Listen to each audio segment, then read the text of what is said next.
সাধারণ এনজয় হলো। মোট হচ্ছে এই যাত্রাপথে 22 ডিসেম্বর থেকে শুরু করেছিলাম। আজকে হলো 1 জানুয়ারি। 22 ডিসেম্বর শুরু হয়েছিল নাসিক থেকে। নাসিকে জ্যোতির্লিঙ্গ ত্র্যম্বকেশ্বর দর্শন করলাম। তারপরে হলো ঔরঙ্গাবাদ গেলাম। ঔরঙ্গাবাদে গেলাম ঘৃষ্ণেশ্বর মহাদেবের দর্শন করলাম। আর শেষে পুনে গিয়ে ভীমাশঙ্কর দর্শন করে পুনরায় ঔরঙ্গাবাদে এলাম। ঔরঙ্গাবাদে তিনটি জ্যোতির্লিঙ্গ মহারাষ্ট্রের তিনটি জ্যোতির্লিঙ্গ দর্শন করা কমপ্লিট করলাম। ঔরঙ্গাবাদে এসে ঔরঙ্গাবাদ থেকে আবার অজন্তা ইলোরা কেভ করলাম, দৌলতাবাদ ফোর্ট করলাম এবং তারপরে চলে এলাম উজ্জয়িনী মধ্যপ্রদেশ। এবং মধ্যপ্রদেশে দুটো জ্যোতির্লিঙ্গ আছে, যেমন হচ্ছে মহাকালেশ্বর মন্দির এবং নর্মদা নদীর তীরে আরেকটা আছে ওমকারেশ্বর এবং মামলেশ্বর। ওমকারেশ্বর মামলেশ্বর হচ্ছে দুটো জ্যোতির্লিঙ্গ, মানে দুটো জ্যোতির্লিঙ্গকে একটি জ্যোতির্লিঙ্গ হিসেবে মানা হয়। এবং এই টোটাল যাত্রাপথে 5টা জ্যোতির্লিঙ্গ আমি কমপ্লিট করলাম। এবং তারপরে কমপ্লিট করার সাথে সাথে এই উজ্জয়িনী শহরে অন্যান্য শক্তিপীঠও দুটো রয়েছে, যেমন হচ্ছে হরসিদ্ধি মাতা মন্দির আর গড় কালিকা মাতা মন্দির। হরসিদ্ধি মাতা মন্দিরে মায়ের ডান হাতের কুনোই পড়েছিল, আর গড় কালিকা মন্দিরে মায়ের উপরে ঠোঁট পড়েছিল। তো সন্ধ্যা আরতি দেখলাম এবং আরও অন্যান্য জিনিস বলতে যেমন সন্দীপন মুনি আশ্রম দেখলাম, যেখানে ভগবান শ্রীকৃষ্ণ তার গুরু সন্দীপন মুনির কাছে শিক্ষা লাভ করেছিলেন। 64 কলা বিদ্যা শিখেছিলেন, যেমন হচ্ছে অ্যাস্ট্রোনমি থেকে শুরু করে মাইথোলজি, তারপরে হচ্ছে চিকিৎসাবিদ্যা, তারপরে হচ্ছে পুরাণ, আরও অন্যান্য অনেক কিছু আছেন। তারপরে চলে গেলাম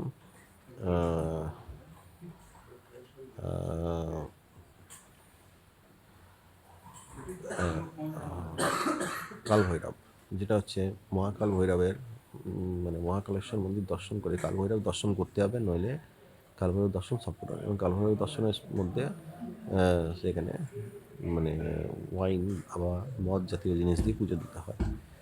আর তারপরে গেলাম মঙ্গলনাথ মন্দির। এখানে মঙ্গলের জন্মস্থান এবং ছিল মঙ্গলবার, খুব সুন্দর দিন ছিল গতকাল এবং 31 ডিসেম্বর। এবং তারপরে গেলাম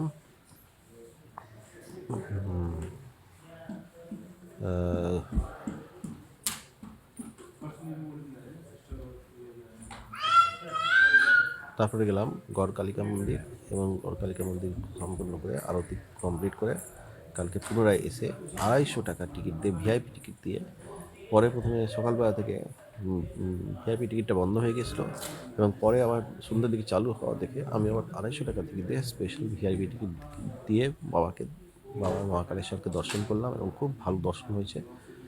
বাবা সকলের মনস্কামনা পূর্ণ করুক, সবাইকে ভালো রাখুক, সুস্থ রাখুক। এবং তারপরে আমি কালকে এই হোটেলে ফেললাম, যেটা অবন্তিকা প্যালেস। এখানে হচ্ছে রেলেরই হোটেল।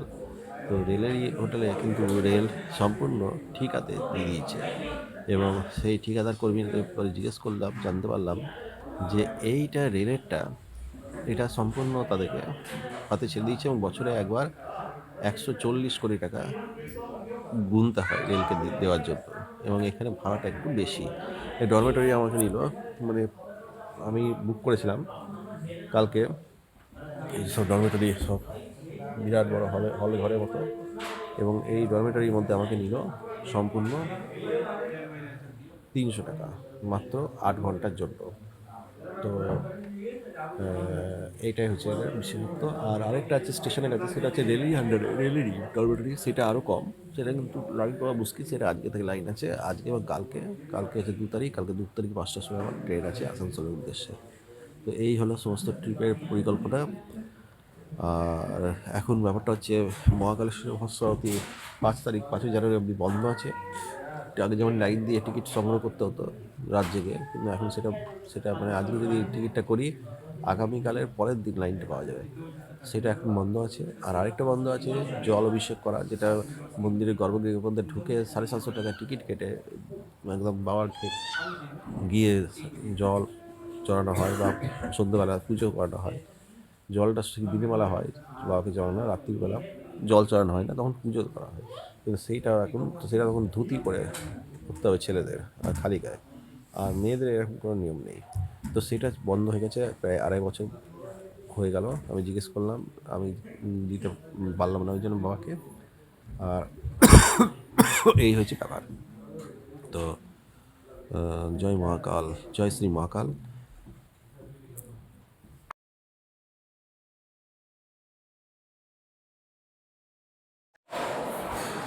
অসাধারণ খাওয়া দাওয়া কমপ্লিট হলো। এবার এখানে বেসিনে হাত পা ধুয়ে থাল বাটি ওরাই সব নিয়ে নিচ্ছে, এবং তারপরে আমরা খুব সুন্দর খেলাম।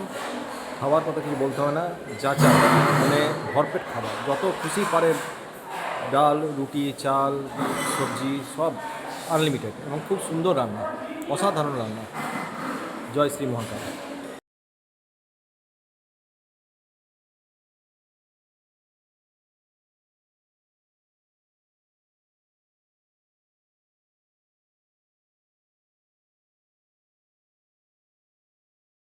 অসাধারণ প্যালেস, মনে হচ্ছে একটা প্যালেসে ঢুকলাম। এই যে এখানে সমস্ত চেয়ার পাতা আছে, টেবিল পাতা আছে, অসাধারণ সুন্দর সিস্টেম। এখানে বসে নিঃশুল্ক ভোজন সেবা হবে আমাদের জয় শ্রী মহাকাল।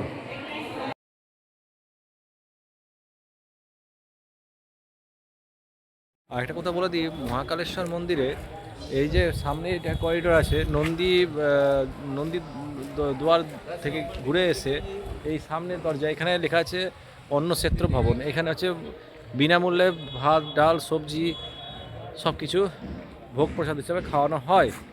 এটা কিন্তু তোমরা এলে এখানে কিন্তু ভোগ প্রসাদ খেতে ভুলো না কেউ। এটা হচ্ছে মহাকালেশ্বর মন্দিরের ভক্ত নিবাস।